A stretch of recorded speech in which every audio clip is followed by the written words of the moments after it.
Hi friends అందరూ ఎలా ఉన్నారు? ఇవాళ మేము బెండకాయ రోటి పచ్చడి చేసుకున్నాము. సూపర్ కాంబినేషన్ రొట్టె కాంబినేషను సూపర్ ఉంటది. చూడండి ఎలా చేసామో. కొన్ని బెండకాయలు తీసుకున్నాను. తీసుకొని శుభ్రంగా కడిగేసుకొని చిన్న చిన్న ముక్కలుగా కట్ చేసి పెట్టుకున్నా. కొన్ని ధనియాలు తీసుకున్నా. నూనె లేకుండా గిన్నెలో వేపుకోవాలి. కొంచెం జీలకర్ర, కొన్ని ఎండుమిరపకాయలు తీసుకోవాలి. తర్వాత నూనె వేసుకొని కొన్ని టమాటాలు, కొన్ని ఎల్లిపాయలు వేసుకొని వేపుకోవాలి. తర్వాత టమాటాలు పక్కకు పెట్టేసుకోవాలి. ఏగిన తర్వాత మళ్ళీ మనం కట్ చేసి పెట్టిన బెండకాయలు తీసుకోవాలి.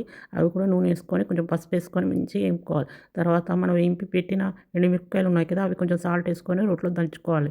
అది మంచిగా పొడి అయిన తర్వాత కొన్ని ధనియాలు మనం వేంపి పెట్టుకున్నాం కదా జీలకర్ర, అవి కూడా వేసుకొని మంచిగా పొడి చేసుకోవాలి. తర్వాత నూనెలో వేంపిన టమాటా ఎల్లిపాయలు ఉన్నాయి కూడా అవి కూడా దంచుకోవాలి. దంచి పెట్టుకోవాలి. తర్వాత మళ్ళీ వెంటనే బెండకాయలు కూడా మంచిగా కచ్చపక్క దంచుకోవాలి. మరి పేస్ట్‌లా కాకుండా కొంచెం కొత్తిమీర ఏసుకోవాలి. అంతే అండి బాబు. సూపర్ టేస్ట్ ఉంటది. కొంతమంది అదేంటి ఆనియన్ కూడా ఏసుకుంటారు. కావాలంటే మీరు ఏసుకొని ఇంకా చాలా టేస్ట్ ఉంటది. మేమైతే రొట్టెలు చేసుకున్నాం. రొట్టెల కాంబినేషన్‌లో అద్దిరిపోయింది. చాలా మంచి టేస్ట్. ఒకవేళ ఎవరికైనా కారం ఎక్కువైంది అంటే కొంచెం నిమ్మకాయ ఏసుకోండి. సూపర్ ఉంటది. మేము అందులో రోట్లోనే కొంచెం అంత అన్నం వేసుకొని వేడి వేడి అన్నం వేసుకొని టేస్ట్ చేసాము. సూపర్ ఉంది. ఎంతమందికి ఇష్టం అండి ఇట్లాగా తినడం. రొట్టె కాంబినేషన్ అయితే అద్దిరిపోయింది. రొట్టె కాంబినేషన్ బావుంటది. చపాతీ అన్నా బావుంటది. ఎందులోకైనా బావుంటది. కానీ రోటి పచ్చడి అంటే ఎంతమందికి ఇష్టం అండి. మాకైతే పిచ్చ ఇష్టం. నచ్చిందా? నచ్చితే కామెంట్ చేయండి ఫ్రెండ్స్. మీరు కూడా ఒకసారి ట్రై చేయండి ఫ్రెండ్స్.